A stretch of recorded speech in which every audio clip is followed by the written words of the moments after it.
ओम शांति। विशेष आज का टॉपिक है निराकारी, निर्विकारी और निरहंकारी स्थिति। अभी जस्ट बाबा ने मुरली चलाई थी। बाबा ने कहा बच्चे क्या करो, ये बीच बीच में चाहे घंटे घंटे में निराकारी स्थिति का, निर्विकारी स्थिति का और निरहंकारी स्थिति का अभ्यास करो। इस अभ्यास को बढ़ाओ, क्योंकि ये स्थिति बहुत महत्व की स्थिति है। यही हमारी अंतिम स्थिति है। ब्रह्मा बाबा ने 18 जनवरी में जब शरीर छोड़ा तो बाबा ने ये 3 शब्द कह के गए, बच्चे निराकारी बनो, निर्विकारी बनो और निरहंकारी बनो। टोटल हम जो सेवा कर रहे, योग लगा रहे या पुरुषार्थ कर रहे, इन सभी का टोटल रिजल्ट है ये 3 बातें। अगर सब कुछ करने के बाद भी मेरी निराकारी स्थिति नहीं, निर्विकारी स्थिति नहीं और निरहंकारी स्थिति नहीं, तो समझो कि मेरे पुरुषार्थ में कुछ गड़बड़ है। तो ये 3 स्थिति को हम कैसे अनुभव करें, इसके ऊपर आज थोड़ी चर्चा करेंगे। तो सबसे पहली निराकारी स्थिति। वैसे ही निराकारी स्थिति हमारे पुरुषार्थ का, योग का, धारणाओं का, सेवाओं का फाउंडेशन है। क्योंकि जब तक हम निराकारी स्थिति में नहीं हैं, तब तक हमें प्रभु मिलन का आनंद नहीं मिल सकता। अगर बाबा के पास समीपता का अनुभव करना है, योग की अनुभूति करनी है, तो हमें निराकारी स्थिति में स्थित रहना बहुत जरूरी है। इसीलिए बाबा हर मुरली में कहते, बच्चे आत्मा समझो, बच्चे आत्मा समझो। और निराकारी स्थिति में रहने से ही, निराकारी स्थिति में स्थित रहने से ही हम अपने अंदर के ओरिजिनल संस्कार को बाहर निकाल सकते हैं। ओरिजिनल जो आत्मा के संस्कार है, शांत स्वरूप, आनंद स्वरूप, शक्ति स्वरूप, प्रेम स्वरूप, अगर इन गुणों की अनुभूति करनी है, इसके लिए चाहिए निराकारी स्थिति। निराकारी स्थिति में स्थित रहने से ही हम अंतर्मुखी बन सकते हैं, एकाग्र बन सकते हैं, एकांतवासी बन सकते हैं, देखते हुए भी न देखने की अवस्था हमारे आ सकते हैं। इसीलिए बाबा हर मुरली में कहते, बच्चे निराकारी स्थिति में स्थित रहो। और वास्तव में हमारा यह मूल अभ्यास है। हमें कोई पुरुषार्थ, कोई नया कोई पुरुषार्थ नहीं करना है, लेकिन पुरुषार्थ करना है निराकारी स्थिति में रहने का। और जितना निराकारी स्थिति में रहेंगे, उतना आगे की जो बात है, निराकारी, निर्विकारी। निर्विकारी का आधार है निराकारी। हर ब्राह्मण चाहता है कि मेरे ये संस्कार है, मेरी ये समस्या है, मेरे अंदर ये विकार है। अगर उसको परिवर्तन करना चाहते हैं, तो इस निराकारी की तपस्या को हमें करना होगा। जब तक निराकारी नहीं बनेंगे, तब तक निर्विकारी नहीं बन सकते। अगर निर्विकारी बनना है, कोई संस्कार को परिवर्तन करना है, यह तपस्या। इसीलिए बाबा हर मुरली में बार बार इस बात को दोहराते हैं। और निराकारी स्थिति में स्थित रहने से हम मनसा सेवा कर सकते हैं, वाइब्रेशंस फैला सकते हैं, निराकारी स्थिति पुरुषार्थ में मायाजीत बनने का ब्रह्मास्त्र है। अगर मुझे माया से बच करके रहना है, मायाजीत बनना है,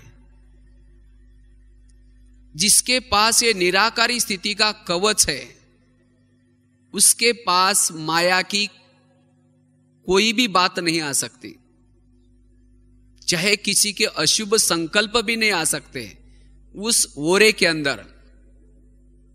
इसीलिए बाबा कहते बच्चे ये मूल अभ्यास करो। और अगर मुझे सतयुग के संस्कारों को इस संगम युग में ही अनुभव करना है, सतयुग से भी जो ऊंचा जीवन है, वो जीवन की अनुभूति करनी है, वो अनुभूति होगी निराकारी स्थिति से। इसीलिए बाबा कहते बच्चे इस अभ्यास को पक्का करो, इस अभ्यास को बढ़ाओ। और जितना हम निराकारी स्थिति में रहते हैं, निराकारी स्थिति में स्थित रहने से इस संसार की कोई भी व्यर्थ बातें दिखाई नहीं पड़ेगी। जैसे पानी शांत होता है, शांत पानी में जिस तरह से हम अपना चेहरा देख सकते हैं, इसी तरह निराकारी स्थिति अर्थात मन की हलचल शांत। जिसके मन की हलचल शांत है वो अपनी आत्मा को देखता रहेगा, और जिसको अपनी आत्मा नजर आते हैं उसको इस संसार की कोई बातें ना नजर आएगी ना सुनाई पड़ेगी। इसीलिए कहते हैं ना, योगी अपने मस्ती में मस्त रहता है। ये मस्ती है रूहानी, और उसके लिए हमें क्या करना है, इस रूहानी आनंद का अनुभव करना है, ईश्वरीय मिलन का अनुभव करना है। तो इस निराकारी स्थिति में स्थित रहने का हमें क्या करना है, पुरुषार्थ करना है। बाबा ने इसी मुरली में दादा विश्वरतन ने शरीर छोड़ा था, तो उनका एग्जाम्पल दिया, कहा कि इन्होंने ये गुप्त पुरुषार्थ किया था निराकारी स्थिति का,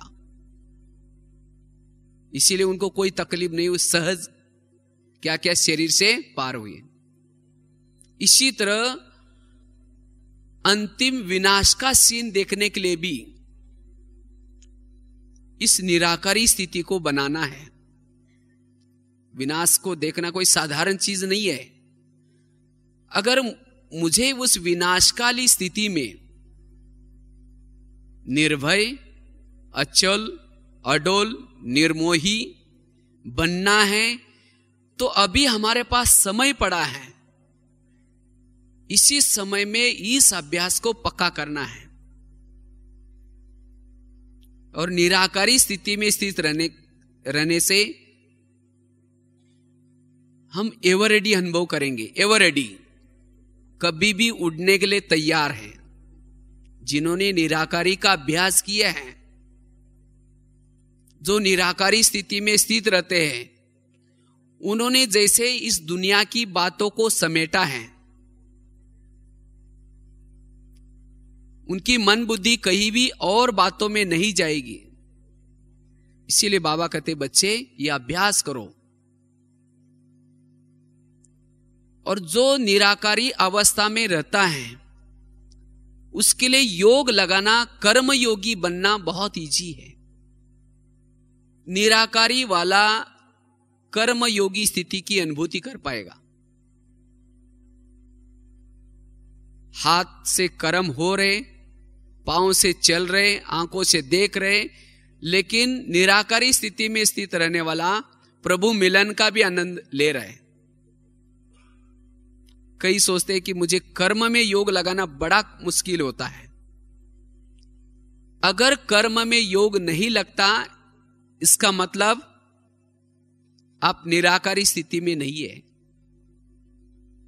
इसीलिए बाबा कहते बच्चे इसका अभ्यास करो। तो निराकारी स्थिति की महिमा तो अपरंपार है। जितनी भी इसकी महिमा गाओ इस स्थिति की, उतनी कमी है।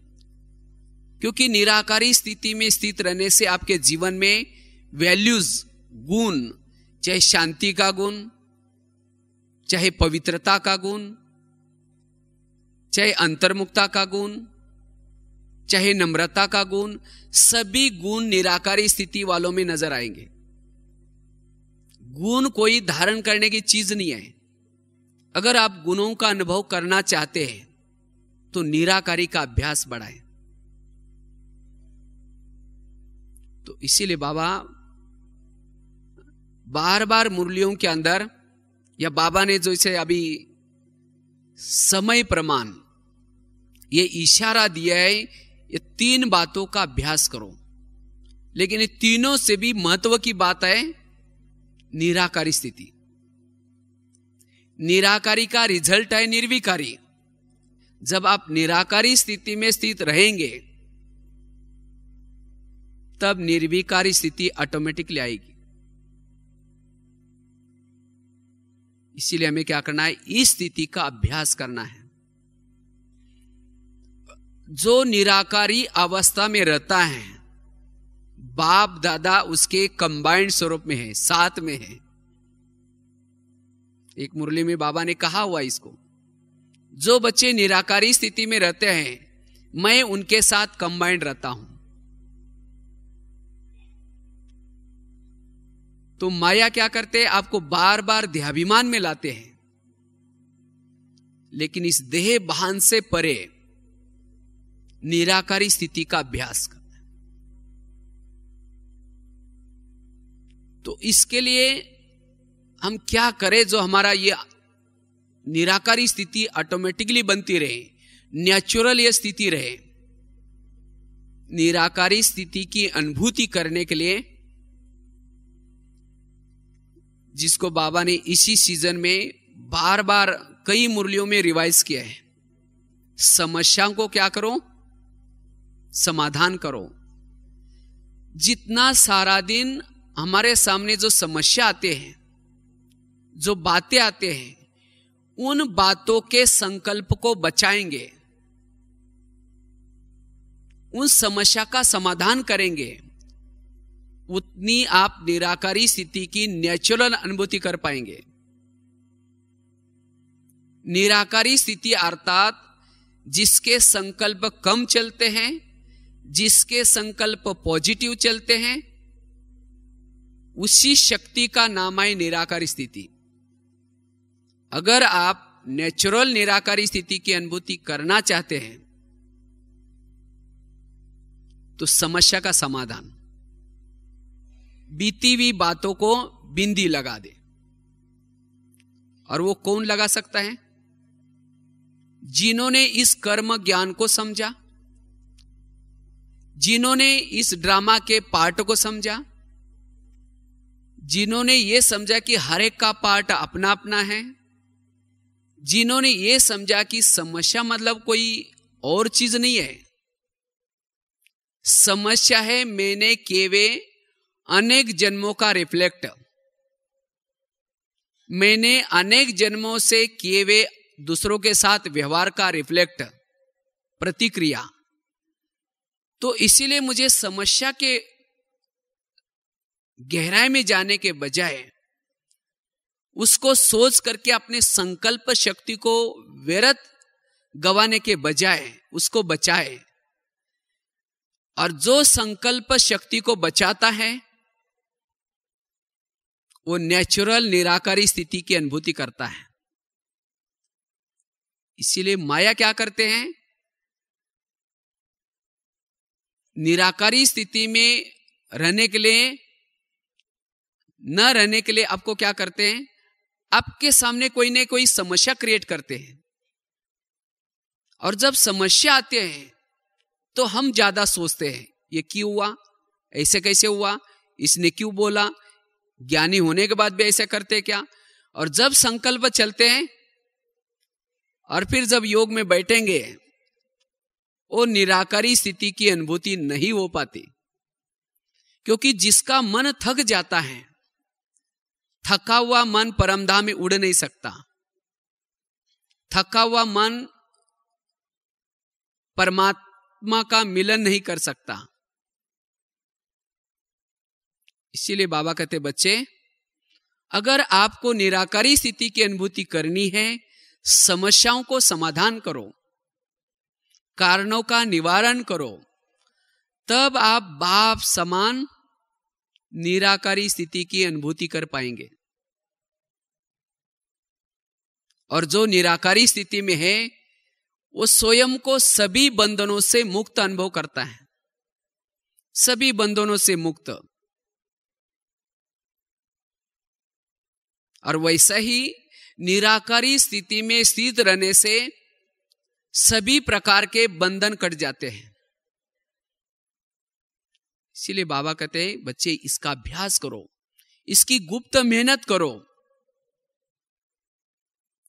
और जिन्होंने अपनी आत्मा को देखना शुरू किया, निराकारी स्थिति में स्थित रहना शुरू किया, उसको दूसरों की भी आत्मा नजर आएंगी, उसको किसी का शरीर नजर नहीं आएगा। जो निराकारी अवस्था में रहता है उसको दूसरे भी निराकारी अवस्था में अनुभव होंगे। इसीलिए बाबा कहते हैं बच्चे देह का आकर्षण खत्म करने के लिए इसका अभ्यास करो। और वैसा ही सबसे बड़ा विकार है देहाभिमान।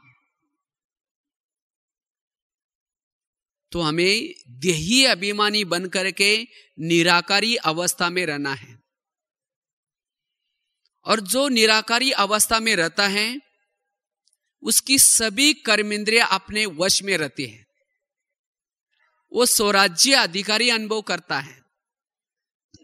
और जिन्होंने संगम युग में निराकारी का अभ्यास किया है वो सतयुग में विश्व का राजा बनने के लायक बना है या वही संस्कार धारण किए हैं। निराकारी रहने से अपने वाणी में बल आएगा, दृष्टि में बल आएगा। इसीलिए बाबा कहते हैं बच्चे इसका अभ्यास करो। तो इसका अभ्यास करने के लिए, अनुभव करने के लिए, एक तो बताया समस्याओं का समाधान करो, कारणों का निवारण करो। दूसरी बात है निराकारी की अनुभूति करने के लिए निराकारी स्थिति की अनुभूति करने के लिए पवित्रता की क्वालिटी अच्छी चाहिए। वैसे तो निराकारी स्थिति से पवित्रता आती है, लेकिन पवित्रता से निराकारी स्थिति में स्थित रहना इजीली होता है। जैसा दीपक में जब तेल होता है, तेल होने से ही दीपक जलता है। अगर तेल के बजाय आधा तेल और आधा पानी डालेंगे वो दीपक फटफट करता रहेगा, कंटिन्यूएशन एकाग्र नहीं जलेगा। इसी तरह अगर मेरे पवित्रता में कुछ मिक्स है तो आत्मा की एकाग्र स्थिति या निराकारी स्थिति एकाग्र नहीं होगी। कभी कभी आएगा देहाभिमान, कभी कभी आत्माभिमानी निराकारी स्थिति, क्योंकि पवित्रता की क्वालिटी ठीक नहीं। इसीलिए अगर निराकारी स्थिति की अनुभूति करनी है, मनसा वाचा कर्मणा संकल्प बोल संबंध, इसमें पवित्रता की पालना जरूरी है। तो इसीलिए बाबा ने यहां संगम युग में पवित्रता यह कंपलसरी रखी है, क्योंकि बिना पवित्रता वो निराकारी स्थिति की अनुभूति नहीं कर पाएगा। इसीलिए बाबा कहते बच्चे निराकारी की अनुभूति करने के लिए पवित्रता को बढ़ाओ। और पवित्रता केवल ब्रह्मचर्य नहीं, संपूर्ण पवित्रता अर्थात मनसा वाचा कर्मणा। इसीलिए सारा दिन ध्यान रखना है मेरी वाचा व्यर्थ तो नहीं जा रहे, मेरी दृष्टि व्यर्थ तो नहीं जा रहे, मेरा संग व्यर्थ तो नहीं है। मेरी दिनचर्या ओके है, तो ये सब बातों से आपकी एनर्जी बचते हैं, शक्ति बचते हैं, और तब जाकर के हम निराकारी स्थिति में रह सकते हैं।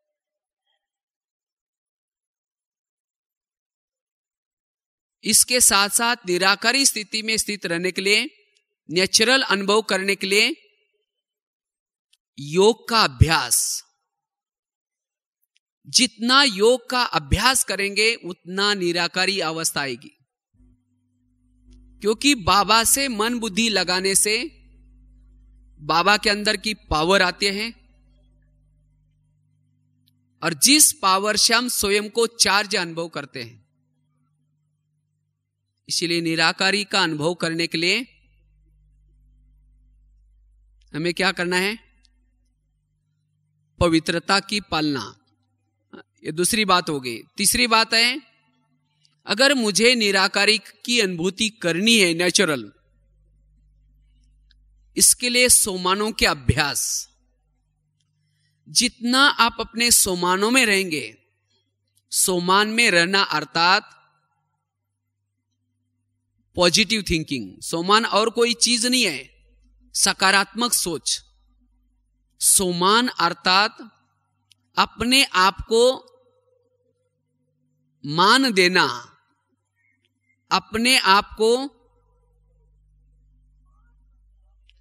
सोमान अर्थात स्वयं के, जो बाबा ने हमें जो मान दिए हैं, बच्चे तुम शिव शक्ति हो, बच्चे तुम मास्टर सर्वशक्तिवान हो, इस बातों को स्वीकार करना। स्वयं को मान देना मतलब कोई ऐसा व्यर्थ मान नहीं, लेकिन स्वयं के ओरिजिनल संस्कार में स्थित रहना।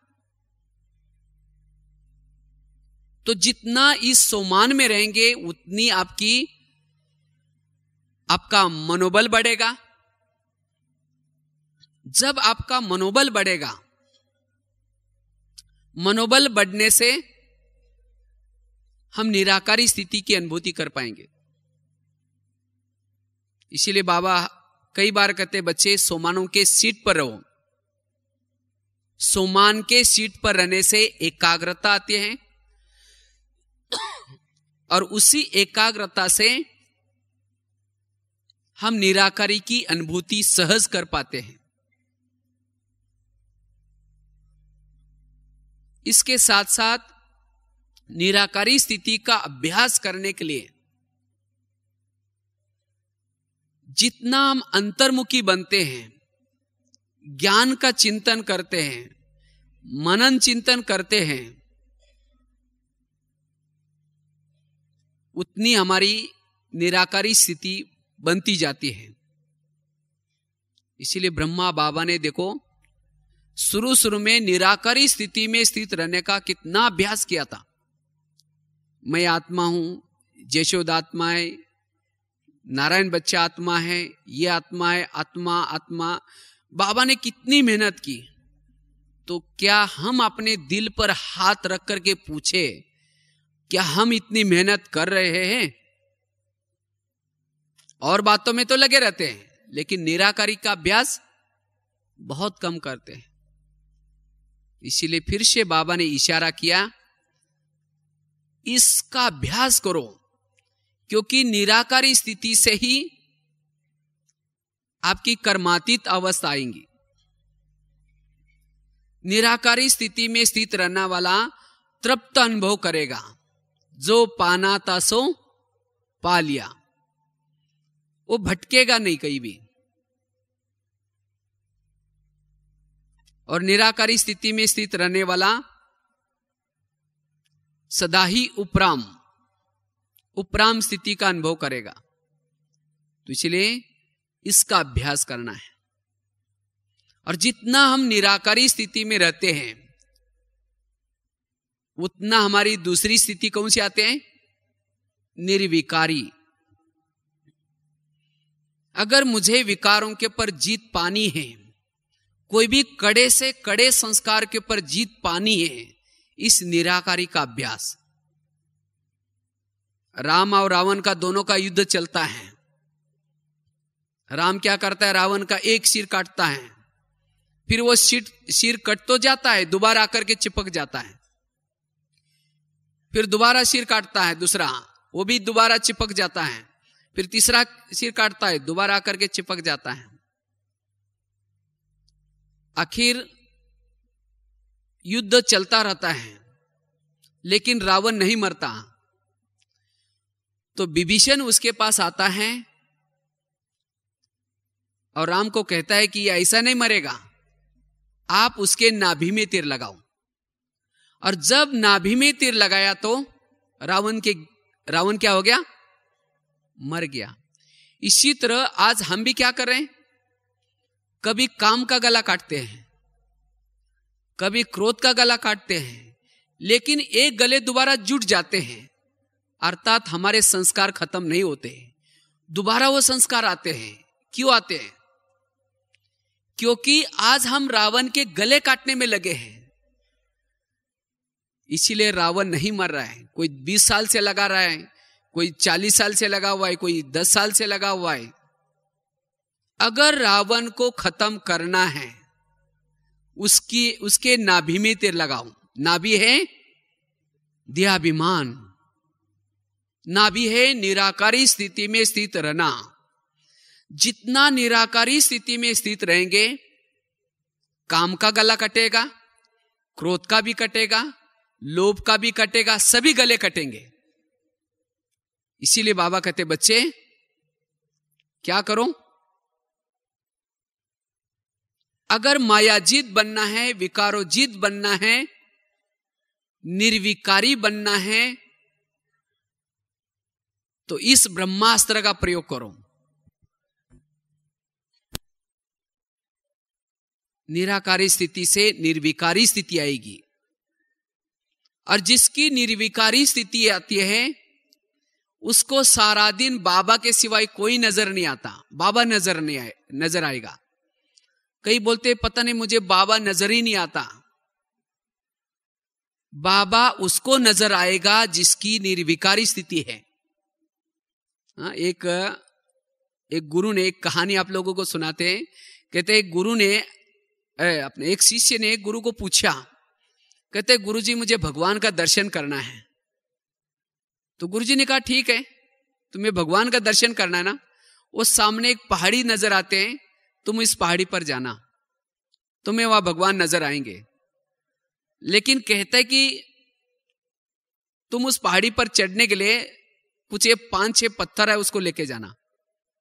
बोला ठीक है। वो शिष्य कहता है, चलता है। जब शिष्य चढ़ता है पहाड़ी पर, तो चढ़ते चढ़ते बीच में थक जाता है। तो शिष्य कहता है गुरुजी बहुत थक गया हूं, मैं नहीं चढ़ सकता हूं। तो गुरुजी ने कहा कि तुम्हारे झोले में जो पत्थर आए, भले एक पत्थर फेंक दो। फिर उसके बाद आगे गया। फिर वो शिष्य कहता है गुरुजी बहुत थक गया हूं, मैं नहीं चढ़ सकता हूं। तो गुरुजी ने कहा कि दूसरा पत्थर भी फेंक दो। फिर आगे गया। फिर कहता है गुरुजी बहुत थक गया हूं। गुरुजी ने कहा कि तीसरा पत्थर भी फेंक दो। आगे गया, चौथा पत्थर भी फेंका। आगे गया, 5वां पत्थर भी फेंका। तब जाकर के शिष्य वो पहाड़ी पर चढ़ गया और इधर उधर देखने लगा। तो गुरुजी को कहता है गुरुजी कहां है भगवान? तो गुरुजी ने कहा तुमने इस पहाड़ी पर चढ़ने के लिए क्या तुम्हारे साथ पत्थरों को लाया? कहता है नहीं लाया। तो कहता है जैसे तुमने पत्थर नहीं लाया तब जाकर के तुम इस पहाड़ी पर चढ़ गए, इसी तरह तुम्हें अगर भगवान का दर्शन करना है तो भगवान तो चांद सूरज तारांगन के पार उस परमधाम रूपी पहाड़ी पर रहता है। तो उस पहाड़ी पर जाने के लिए तुम्हारे झोले में जो 5 पत्थर पड़े हैं, तुमको क्या करना पड़ेगा? पहले इनको फेंकना पड़ेगा। और जब तुम इस पत्थरों को फेंकेगा तब जाकर के तुम इस पहाड़ी पर चढ़ सकेगा, और तब जाकर के तुम्हें भगवान का दर्शन हो जाएगा। इसी तरह अगर हमें भी उस पहाड़ी पर जाना है, निराकारी स्थिति की अनुभूति करनी है, तो हमारे झोले में जो 5 पत्थर है उसको क्या करना है? उसको निकालना है। इसीलिए बाबा कहते बच्चे निर्विकारी बनो। लेकिन निर्विकारी का आधार है निराकारी। जितना जितना निराकारी स्थिति में रहेंगे उतना उतना हम संस्कारों के ऊपर जीत प्राप्त कर सकेंगे।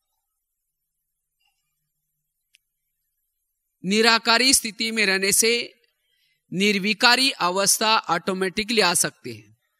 इसीलिए बाबा कहते बच्चे निराकारी निर्विकारी, और जितना हम निर्विकारी अनुभव करेंगे उतना हल्के बन सकते हैं, उतना फरिश्ता बन सकते हैं। कई सोचते हैं अभी तक हम हल्केपन की अनुभूति नहीं कर पा रहे हैं। क्यों नहीं कर पा रहे हैं? क्योंकि निर्विकारी स्थिति नहीं है। हमें तो 63 जन्मों के विकर्म को विनाश करना है, उस बोझ को खत्म करना है, उसको क्या करना है? भस्म करना है। उसके साथ साथ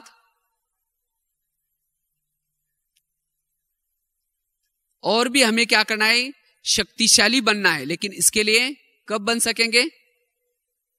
इसके लिए चाहिए निर्विकारी स्थिति। तो जितना हम निराकारी स्थिति में रहेंगे उतना हमारे जो 63 जन्मों के जो विकर्म है वो विकर्म विनाश हो जाएंगे। क्योंकि निराकारी स्थिति से जैसे कहा योग की ज्वाला बनती है, एकाग्रता से विकर्म विनाश होते हैं। इसलिए निर्विकारी स्थिति की अनुभूति करने के लिए निराकारी में रहना है।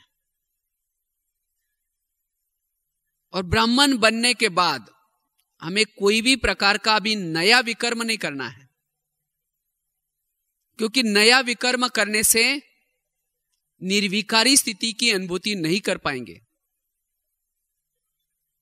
63 जन्मों के जो विकर्म हैं उसको भस्म करने के लिए योग से कर सकते हैं। और ब्राह्मण बनने से पूर्व इसी जन्म में जो विकर्म हुए हैं अगर उसको भस्म करना है, जितना आप बाबा को बताएंगे, क्योंकि इसी जन्म का तो हमको याद है मैंने बचपन में क्या क्या किया, क्या क्या गलतियां की, पता है। तो जितना बाबा को लिख करके देंगे, बताएंगे, उतना इसी जन्मों के विकर्म विनाश होंगे, आधे खत्म होंगे। और ब्राह्मण बन करके जो विकर्म हम करते हैं, कोई गलती करते हैं, उसको ना योग से खत्म करेंगे कर सकेंगे, या ना फिर बाबा को बताने से खत्म नहीं होगा, उसकी सजा मिलेगी। इसीलिए बाबा कहते बच्चे अगर निर्विकारी स्थिति की अनुभूति करनी है तो हमें क्या, इसी जन्म में ब्राह्मण बनने के बाद कोई भी विकर्म नहीं करना है। और मेरे से वह विकर्म न हो इसके लिए चाहिए निराकारी स्थिति। क्योंकि निराकारी स्थिति में रहने से हम कर्मेंद्रिय जीत बनते हैं, हम स्वराज्याधिकारी बनते हैं, और स्वराज्याधिकारी बनने से कोई विकर्म नहीं होगा। इसीलिए अगर निर्विकारी स्थिति की अनुभूति करनी है तो फाउंडेशन क्या रहा? निराकारी स्थिति। इसीलिए बाबा कहते बच्चे ये पहला लेसन, ये मूल लेसन है। और हम यहां आए हैं, हमारा यही लक्ष्य है निराकारी स्थिति में स्थित रहने का। इसीलिए हमें क्या करना है? निराकारी स्थिति की अनुभूति करनी है। इससे निर्विकारी स्थिति आएगी। और उसके बाद तीसरा है निरंकारी। निराकारी, निर्विकारी और निरंकारी। वैसे तो काम, क्रोध, लोभ, मोह, अहंकार, इसी में अहंकार तो आ गया, लेकिन ये अलग से बाबा ने क्यों कहा है कि निरहंकारी? क्योंकि जितना हम ज्ञानी बनते हैं, जितना हमें सेवा में सफलता होती है, जितना हमारे अंदर विशेषता आते हैं, गुण आते हैं, उतना उतना अभिमान आने का मार्जिन रहता है। और अगर अभिमान आया ज्ञानी बनने के बाद, तो बाकी सभी संस्कार दोबारा आ सकते हैं। इसीलिए बाबा ने कहा निरहंकारी भी बनो। जो विकारों के पर जीत पाई है उसका भी अभिमान न हो। इसीलिए बाबा ने शायद ही नवंबर में एक मुरली चलाई थी। बाबा ने कहा इस लंका को जलाने के लिए क्या करो? लंका कब जलेगी? जब आप सभी महावीर बच्चे, ब्राह्मण बच्चे अपने मयपन के पूंछ को आग लगाएंगे तब। जैसे यादगार में दिखाते हैं, हनुमान ने क्या किया? हनुमान ने अपने पूंछ को आग लगाई, और जब उसने अपने पूंछ को आग लगाई तब लंका क्या होगी? जल गई। इसी तरह यह दुनिया को परिवर्तन करना है, सत्यों को लाना है, तो हमें क्या करना है? हमारा जो अभिमान रूपी पूंछ है, इस पूंछ को क्या करना है? आग लगाना है। इसीलिए हमें निरहंकारी बनना जरूरी है, क्योंकि निरहंकारी जितना निरहंकारी रहता है, निरंकारी वाला ही निराकारी स्थिति में रहेगा। दोबारा यह चक्र बन गया, निराकारी, निर्विकारी, निरंकारी, और जो निरंकारी है वही निराकारी स्थिति में रहेगा।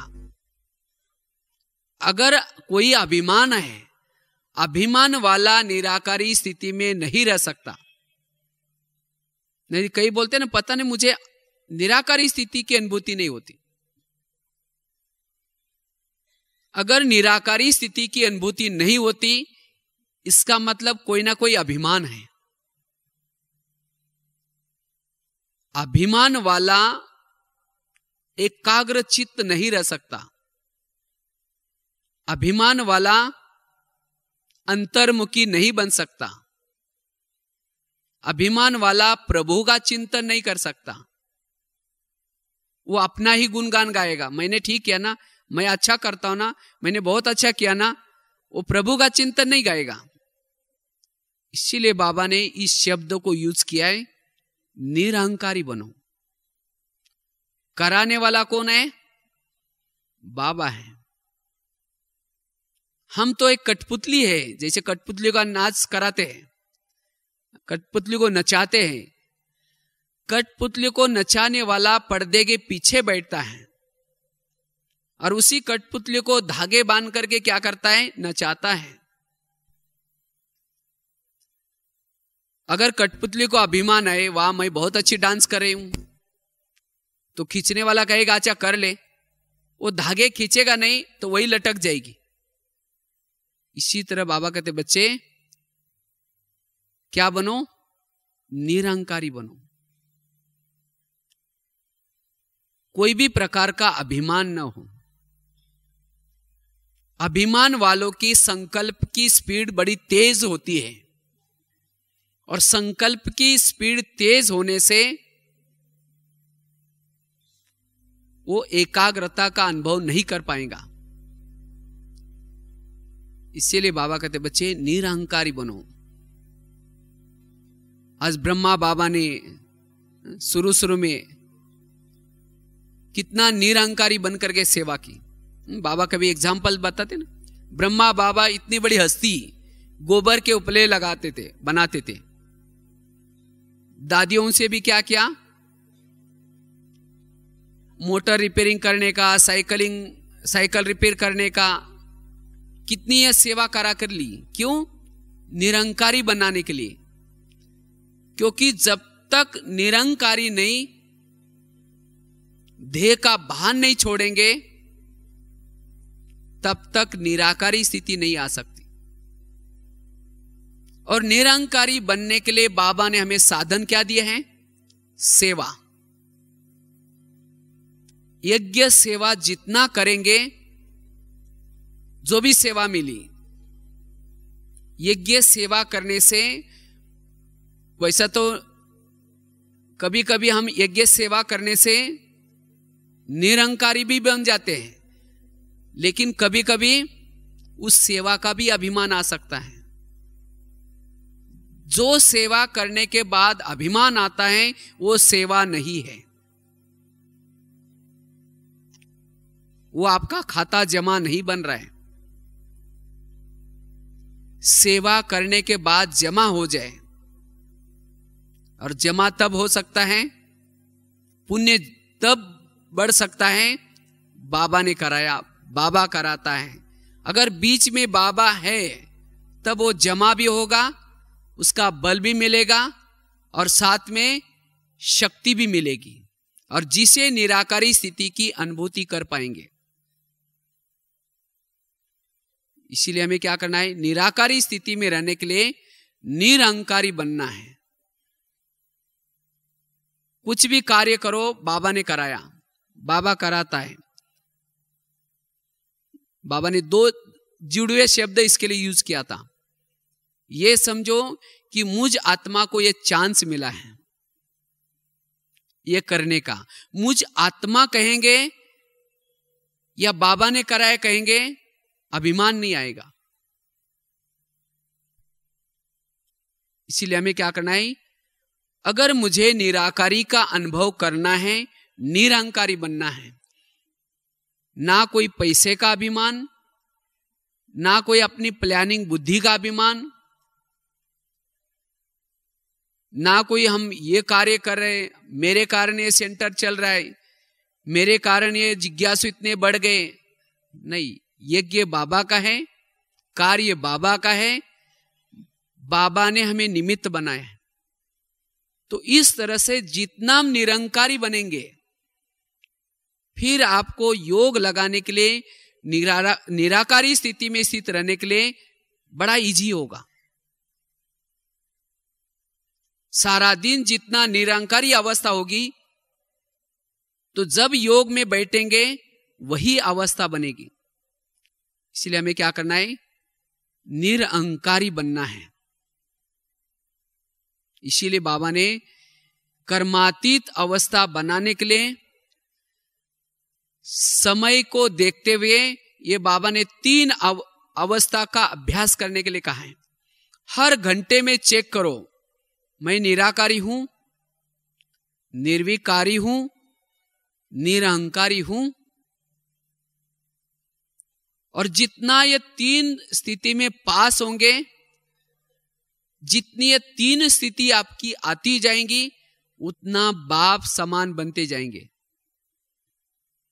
उतना आप कर्मातीत बनते जाएंगे, उतना आप आत्म साक्षात्कार कर सकेंगे। इसीलिए बाबा ने कहा कि बच्चे निराकारी, निर्विकारी और निरंकारी बनो। उतना आप इस संगम युग का आनंद ले सकेंगे। सतयुग से भी बड़ा ऊंचा जन्म है ये। अगर इस जन्म का आनंद नहीं लिया तो हम कब आनंद लेंगे? क्योंकि जब सारा दिन ये तीनों स्थिति है, तब जब योग में बैठेंगे तो योग में बड़ी एकाग्रता का अनुभव कर पाएंगे। तब जाकर के आप परमधाम में, अव्यक्त वतन में जितना चाहे मन को लगा सकेंगे। क्योंकि हमारा मन परमधाम में क्यों नहीं टिकता? क्योंकि कोई ना कोई अभिमान आता है, और अभिमान आने से वो टकराव होता है, टकराव होने से बिखराव होता है। इसीलिए बाबा कहते बच्चे निरअंकारी बनो, निर्विकारी बनो और निराकारी बनो। तो ये 3 अभ्यास को हमें क्या करना है, बढ़ाना है। इससे ही हम बाप समान बनते जाएंगे, कर्मातीत स्थिति को बनाते जाएंगे। उतना योग का अभ्यास करते जाएंगे, उतना सतयुग के संस्कार हमारे अंदर आते जाएंगे। क्योंकि सतयुग में सबके शरीर बड़े सुंदर होंगे, वहां सबके पास प्रॉपर्टी बहुत सारी होंगी, बहुत सारे सबके पास सोने के महल होंगे, धन संपत्ति होंगी। अगर निराकारी स्थिति नहीं है तो वहां भी क्या हो जाएगा, संपत्ति का बहान आएगा, वहां भी हो सकता हार्ट फेल हो जाएंगे फिर। इसीलिए जब तक जो निराकारी अवस्था में नहीं है वो सतयुग में नहीं जा सकता। इसीलिए सतयुग में जाने के लिए, सतयुग के संस्कार धारण करने के लिए निराकारी स्थिति में रहना जरूरी है। इसीलिए साकार मुरली में आप देखेंगे, हर मुरली में होते बच्चे आत्मा समझो, आत्माभिमानी बनो, देहाभिमान को छोड़ो। ये बाबा बार बार हमें क्यों इशारा देते हैं? क्योंकि इससे ही हम सतयुग के संस्कारों को धारण कर पाएंगे। इसीलिए हमें क्या करना है, ये गुप्त मेहनत करनी है, और इससे ही हम संस्कार को बदल सकेंगे, अपने संस्कारों को भी बदल सकेंगे, मनसा सेवा भी कर सकेंगे। तो इसीलिए अगर सतयुग का ऊंचा पद प्राप्त करना है और संगम युग का आनंद लेना है, मायाजीत बनना है, तो इसका अभ्यास, ये 3 स्थिति का, और तीनों भी महत्वपूर्ण है निराकारी स्थिति। तो इसीलिए बाबा कहते बच्चे निराकारी स्थिति का क्या करो, अभ्यास करो। तो अभी हम 7:30 बजे तक क्या करेंगे, इसका अभ्यास करेंगे, निराकारी स्थिति में स्थित रहने का। क्योंकि ये निराकारी स्थिति में रहने से जितनी आपकी निराकारी स्थिति आएगी, निराकारी स्थिति में स्थित रहने से हम अपने शरीर में अति इंद्रिय सुख का अनुभव कर पाएंगे। क्योंकि निराकारी स्थिति बनाने से शरीर के अंदर वेव्स फैलते हैं, शक्तियां फैलते हैं, और जिससे हमें एक अति इंद्रिय सुख मिलता है। और जिसको ये अति इंद्रिय सुख मिला, उसको इस संसार का सुख फीका लगेगा, उसको इस संसार की बातें अच्छी नहीं लगेगी, उपराम बन जाएगा।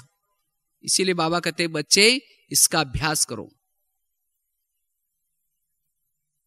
इसीलिए अभी आधा घंटा अपने पास पड़ा है, तो आधा घंटे में हम क्या करेंगे, उस स्थिति का अनुभव करेंगे, थोड़ा सा कमेंट्री भी करेंगे, और उसी कमेंट्री के साथ आप उसका साथ साथ क्या करेंगे, अभ्यास करेंगे। ठीक है, ओम शांति।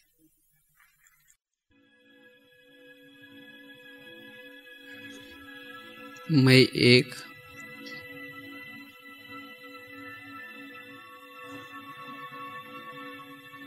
ज्वाला स्वरूप आत्मा हूं।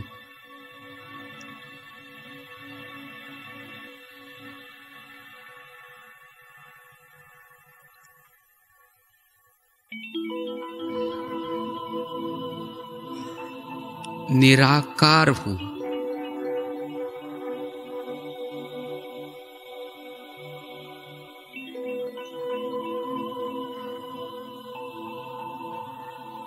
शक्ति पुंज हूं।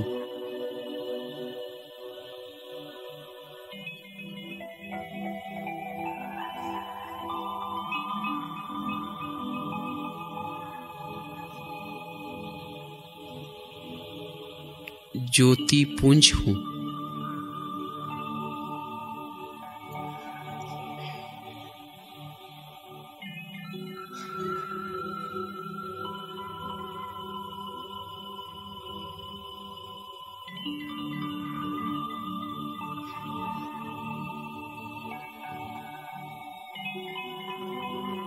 मैं ज्वाला स्वरूप आत्मा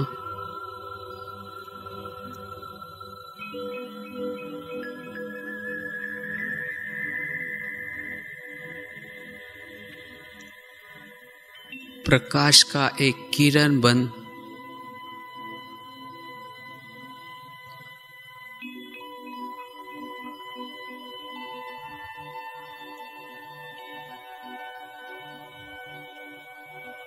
सर्वशक्तिवान के पास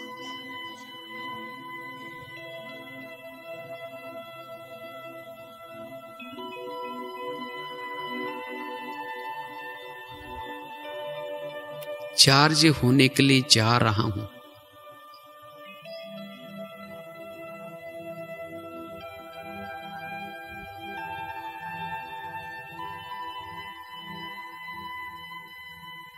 ओहो, ये परम धाम,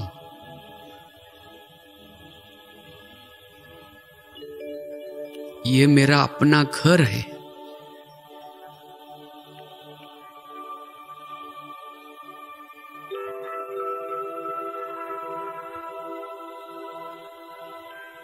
मैं ज्योतिपुंज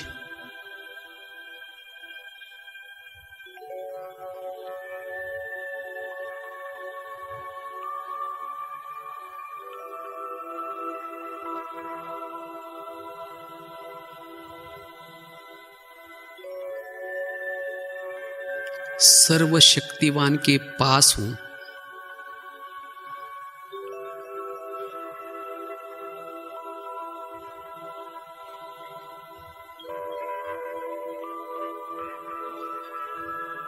चार्ज हो रही हूं।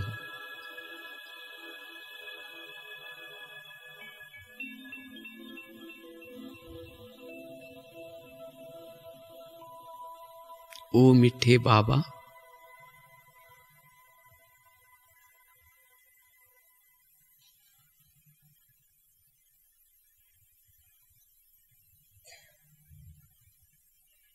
ये दिल कहता है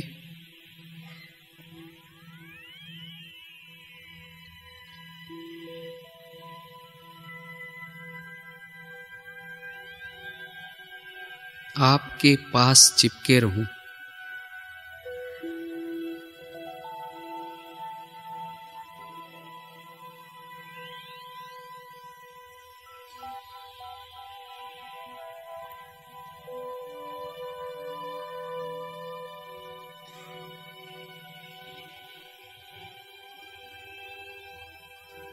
मैं मास्टर सर्वशक्तिवान हूं।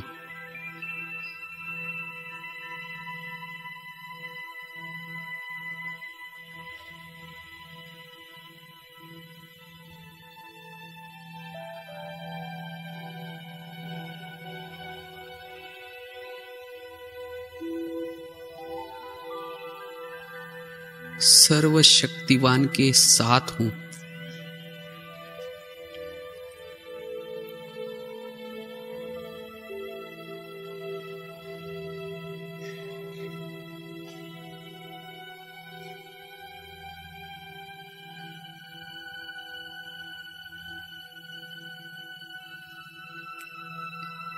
इस परम धाम से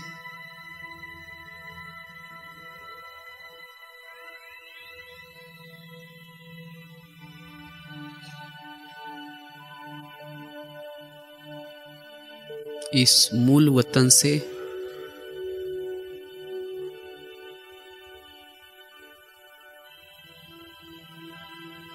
पार्ट बजाने के लिए गया था।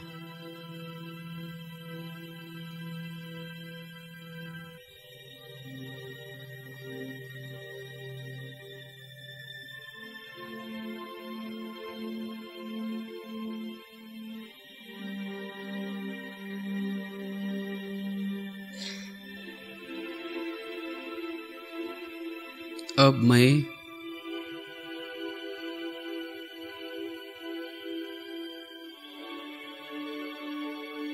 अपने ओरिजिनल स्थान पर बैठा हूं।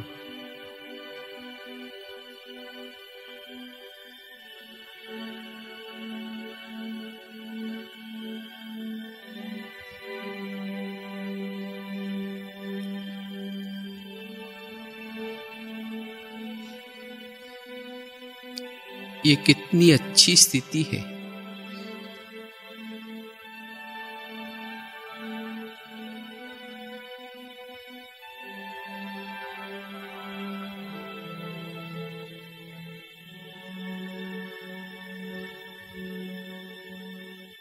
ना कोई बंधन,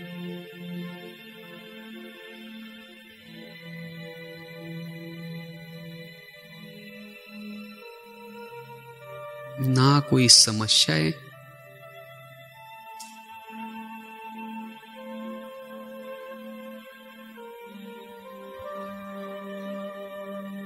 मैं निर्विकारी हूं।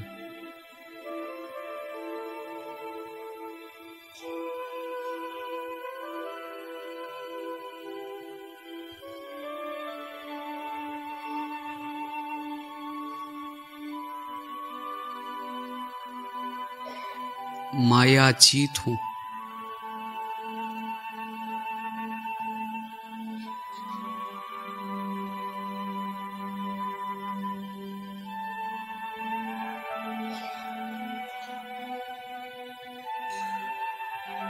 अब माया मेरा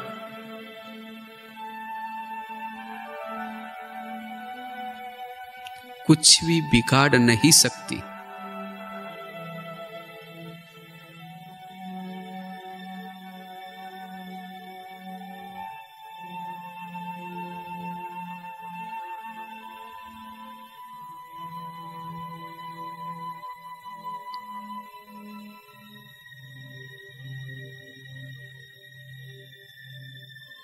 मैं ज्वाला स्वरूप हूं।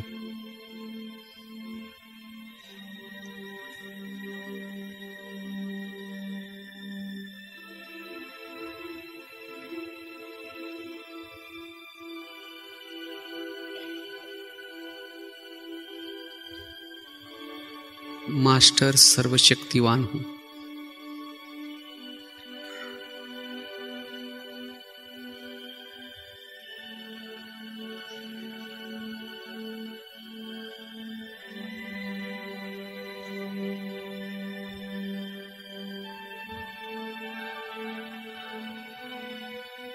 मुक्त हूं।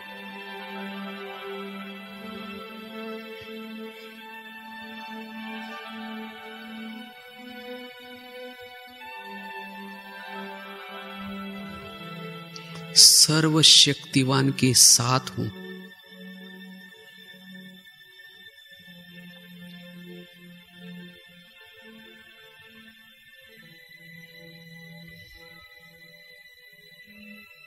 ओ प्यारे बाबा,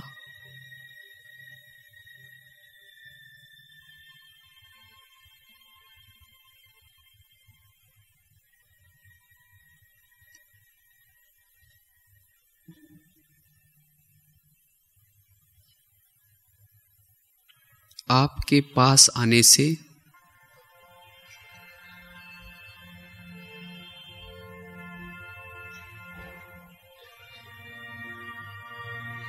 कितनी शक्तियां मिल रही हैं।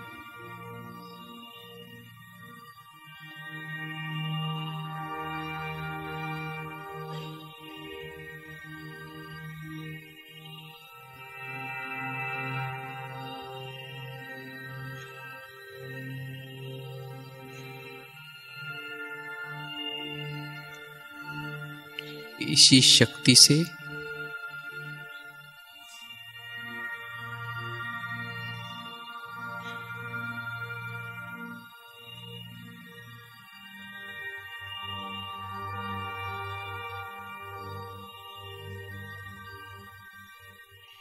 जन्म जन्मांतर के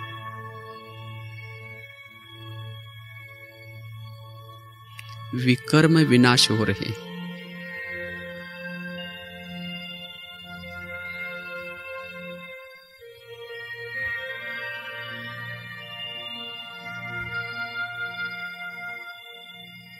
प्यारे बाबा,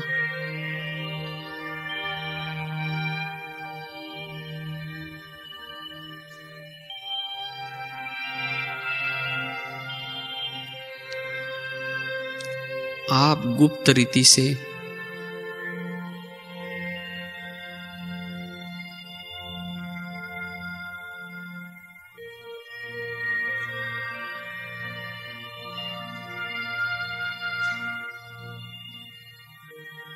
सदा ही मेरे साथ रहते हो।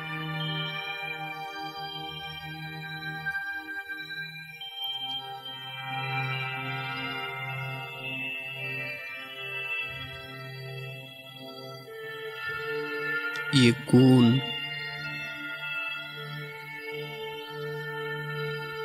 विशेषताएं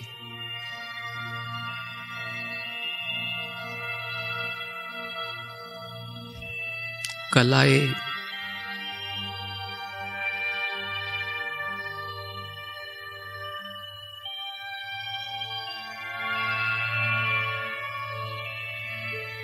आप ही की देन है।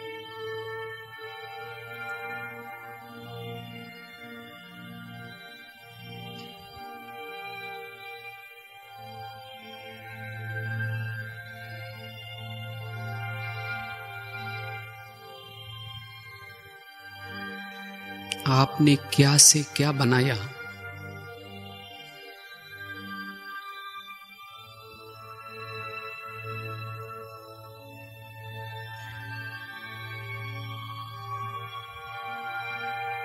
प्यारे बाबा।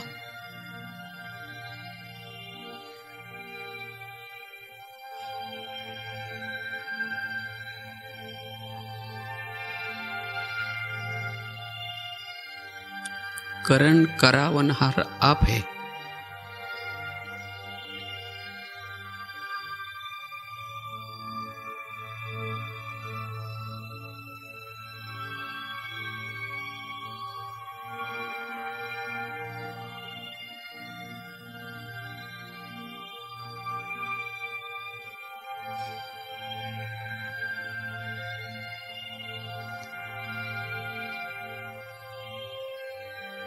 मैं निरंकारी हूं।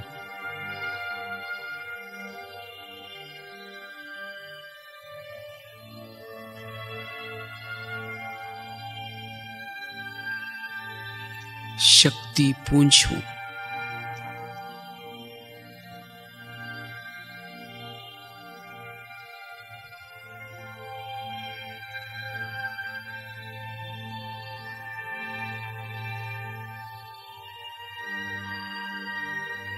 मास्टर सर्वशक्तिवान हूं।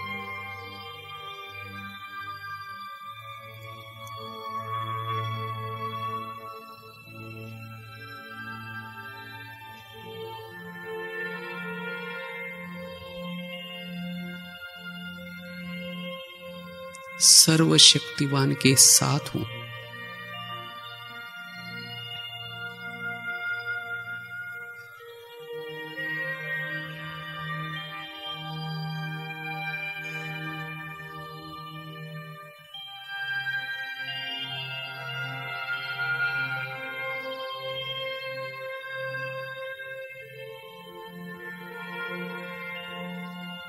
प्यारे बाबा,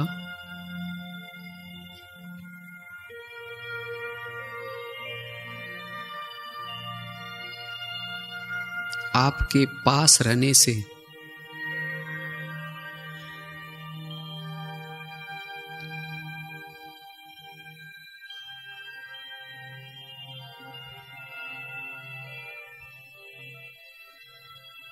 कितना आनंद आ रहा है।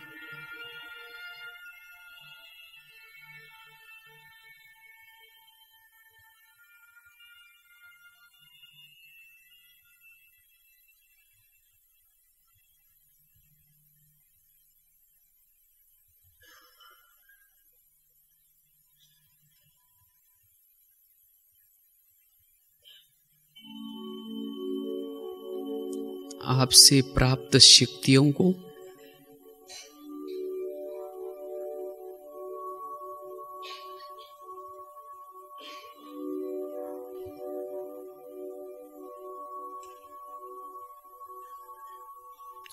सुख की किरणों को सारे संसार में फैला रही हूं।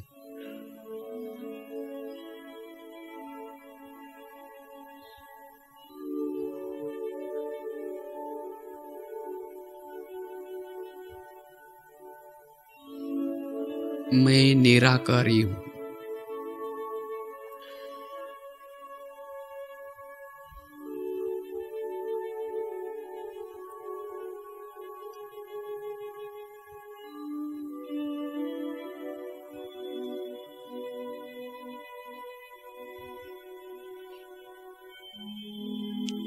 ज्योति स्वरूप हूं।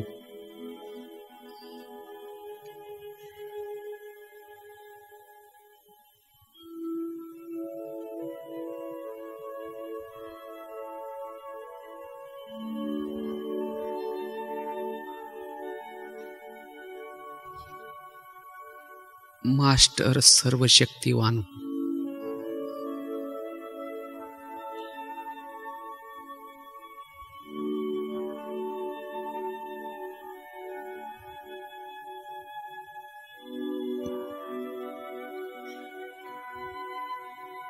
सर्वशक्तिवान के साथ हूं।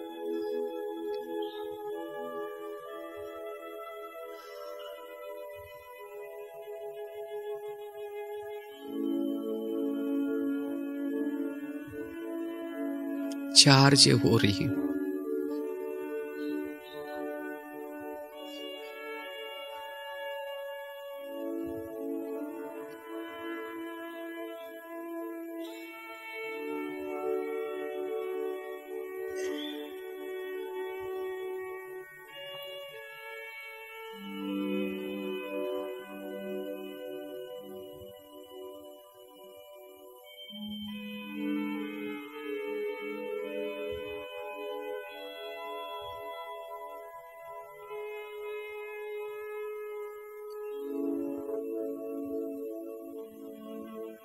सारे संसार में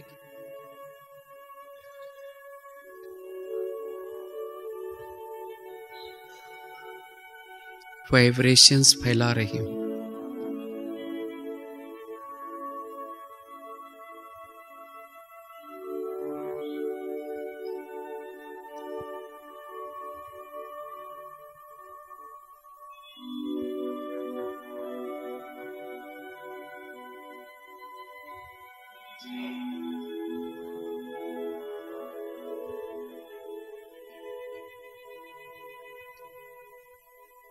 मैं निराकार हूं।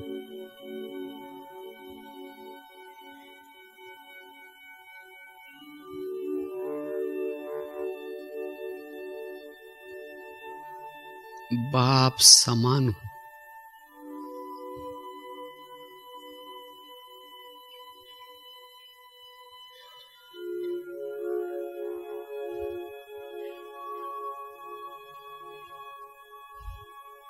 प्यारे बाबा,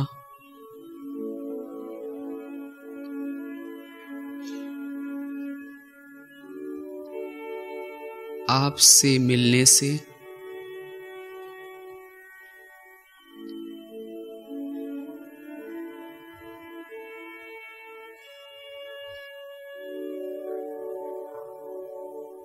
आपके पास आने से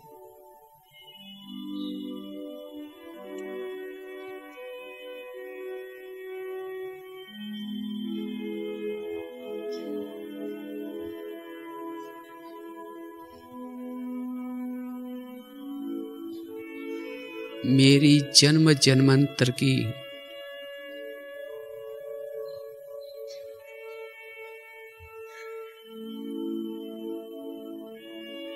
प्यास बुझ गई है।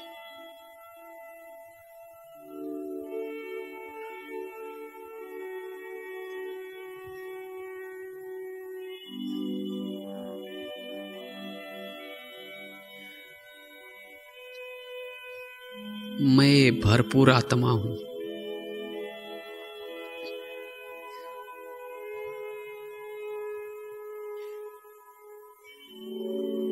तृप्त हूं।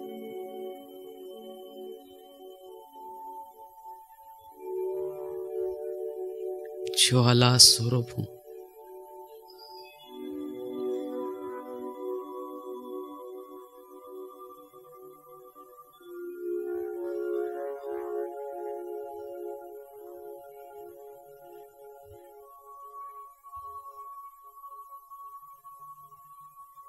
सर्व गुणों से संपन्न हूं।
देगा कौन इतना प्यार आपके सिवाय।